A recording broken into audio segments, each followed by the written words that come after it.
ലാഹോർ വിമാനത്താവളത്തിൽ സ്ഫോടനം നടന്നതായി റിപ്പോർട്ട്. 3 തവണ സ്ഫോടനം നടന്നതായാണ് റിപ്പോർട്ടുകൾ. കറാച്ചി വിമാനത്താവളം അടച്ചു.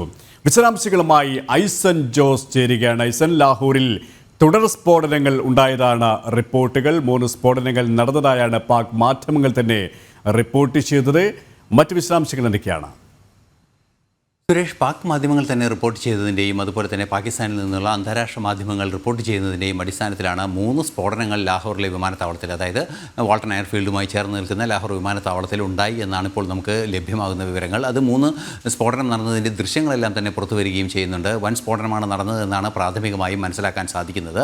ഈ സ്ഫോടനത്തെ തുടർന്ന് ലാഹോർ വിമാനത്താവളം ഉടൻ തന്നെ അടയ്ക്കുകയും കറാച്ചി വിമാനത്താവളവും അടയ്ക്കുകയും ചെയ്തിട്ടുണ്ട്. നിരവധി സർവീസുകൾ ഇപ്പോൾ നിർത്തിവെക്കുന്ന ഒരു സാഹചര്യം കൂടിയുണ്ട് എന്നാണ് മനസ്സിലാക്കാൻ സാധിക്കുന്നത്. പല സർവീസുകളും വഴിതിരിച്ചു വിടുന്ന ഉൾപ്പെടെയുള്ള നീക്കങ്ങൾ നടക്കുന്നുണ്ട്. അത് ആ എയർ റൂട്ടിനെ തന്നെ ബാധിച്ചിട്ടുണ്ട് എന്നാണ് ഇപ്പോൾ അറിയാനും സാധിക്കുന്നത്. തീർച്ചയായും ഈ സ്ഫോടനം നടന്നതിന് പിന്നിൽ ആരെന്ന് ഇതുവരെ വ്യക്തമായിട്ടില്ല എങ്കിൽ കൂടി ശക്തമായ സൈനിക നീക്കങ്ങൾ ലാഹോറിൽ നടന്ന ഒരു സാഹചര്യത്തിൽ കൂടിയാണ് ഈ സ്ഫോടനം എന്ന് പറയുമ്പോൾ തീർച്ചയായും പാകിസ്ഥാൻ നേരിടുന്ന വലിയൊരു പ്രശ്നത്തിനെ ഒരു സൂചനയായി തന്നെ ഇത് മനസ്സിലാക്കാൻ സാധിക്കുന്നുണ്ട്. പാകിസ്ഥാനിലെ ആഭ്യന്തര വിഷയങ്ങൾ തന്നെ അഭിസംബോധന ചെയ്യുന്നതിനെ സംവിധാനങ്ങൾ ഒരുക്കുന്നതിൽ പാളിച്ചകൾ ഉണ്ടായിരിക്കുന്നു. അല്ലെങ്കിൽ ഒരുപക്ഷേ സൈനിക നീക്കം നടത്തുമ്പോൾ അവരുടെ സൈനികർക്ക് നേരെ ആ രാജ്യത്തെ തന്നെ ചില ഭീകര സംഘടനകൾ തിരിഞ്ഞിരിക്കുന്നു എന്നത് ഉൾപ്പെടെയുള്ള സൂചനകളാണ് ഈ സ്ഫോടനത്തിൽ നിന്നും മനസ്സിലാക്കാൻ സാധിക്കുന്നത്. അത്തരത്തിൽ 3 സ്ഫോടനം തുടർച്ചയായി നടന്നു എന്ന് പറയുമ്പോൾ അത് പല രീതിയിൽ അതിനെ വ്യാഖ്യാനിക്കപ്പെടുന്നുണ്ട് സാങ്കേതിക വിദഗ്ധരെല്ലാം തന്നെ. അതായത് ഒരു സ്വാഭാവികമായ എന്തെങ്കിലും പൊട്ടിത്തെറിയാണ് നടക്കുന്നതെങ്കിൽ അത് തുടർച്ചയായി പൊട്ടിത്തെറിക്കാനുള്ള സാധ്യതകൾ വളരെ കുറവാണ്.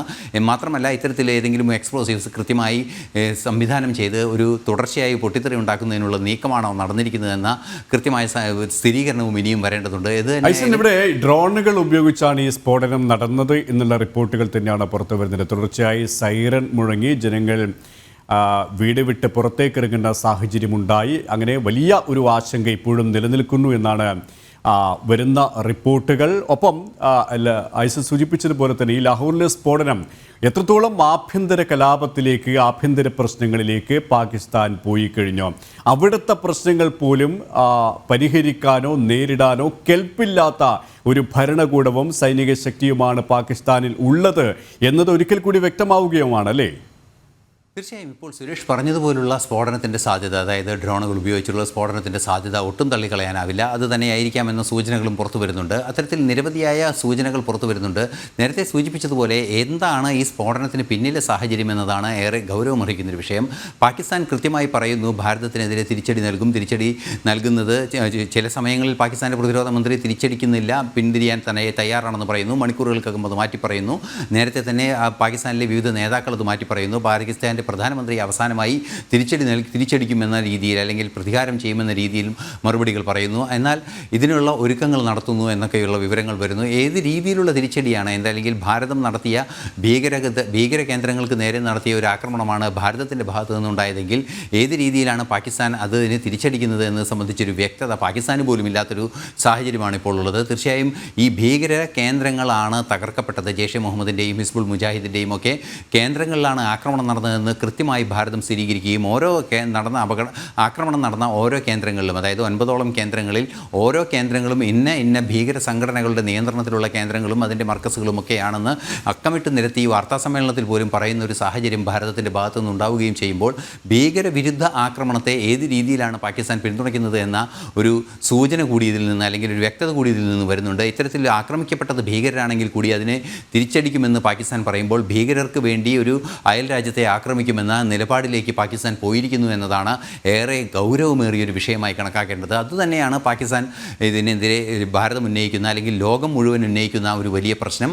അതായത് ഭീകരതയെ പിന്തുണയ്ക്കുന്നു, അത് ഭീകരതയെ പാലൂട്ടി വളർത്തുന്നു എന്നൊരു വലിയ വിമർശനമാണ് പാകിസ്ഥാന് നേരെ വസ്തുതാപരമായി ഉണ്ടായിക്കൊണ്ടിരിക്കുന്നത്. അതിനൊപ്പം നേരത്തെ പറഞ്ഞതുപോലെ തന്നെ പാകിസ്ഥാന്റെ പ്രതിരോധ മന്ത്രിയുടെ ചില പ്രസ്താവനകൾ ഇന്നലെ രാവിലെ ഏത് തരത്തിലുള്ള സമവായത്തിനും പാകിസ്ഥാൻ തയ്യാറാണ് എന്ന് പറഞ്ഞ ഗ്വാജ തന്നെയാണ് പിന്നീട് അതിശക്തമായ തിരിച്ചടിക്കുമെന്നൊരു മാധ്യമത്തിന് നൽകിയ അഭിമുഖത്തിലും പറയുന്നത്. പക്ഷേ ഇതിന് പിന്നാലെ ലാഹോറിലടക്കം സ്ഫോടനങ്ങൾ ഉണ്ടാകുന്നു. ബലൂചിസ്ഥാനിൽ പാകിസ്ഥാൻ പട്ടാളക്കാർ കൊല്ലപ്പെടുന്ന ഒരു സാഹചര്യം ഉണ്ടാകുന്നു. അതായത് പാകിസ്ഥാന് കനത്ത തിരിച്ചടി ലഭ്യമാകുന്ന ഒരു സാഹചര്യം. അതേസമയം തന്നെ സാധാരണക്കാരായ ഗ്രാമവാസികളെ ലക്ഷ്യം വെച്ചുകൊണ്ടുള്ള ഒരു നീക്കം പാകിസ്ഥാന്റെ ഭാഗത്തു നിന്നും ഉണ്ടാകുന്നു എന്നുള്ള വിശദാംശങ്ങളും പുറത്തു വരികയാണല്ലോ. പ്രത്യേകിച്ച് ലാഹോറിൽ പാകിസ്ഥാന്റെ പടയൊരുക്കം എന്ന രീതിയിൽ അതിർത്തി ഗ്രാമങ്ങൾ, പ്രത്യേകിച്ച് ഉറി പോലുള്ള പുഞ്ച് പോലുള്ള അതിർത്തി ഗ്രാമങ്ങൾ ലക്ഷ്യം വെച്ചുകൊണ്ടുള്ള ഒരു നീക്കം തന്നെയാണ് പാകിസ്ഥാൻ സൈന്യത്തിൻ്റെ ഭാഗത്തു നിന്നും ഉണ്ടായിക്കൊണ്ടിരിക്കുന്നത്. അതിന് എത്രത്തോളം കൃത്യമായ മറുപടിയാണ് ഭാരതത്തിൻ്റെ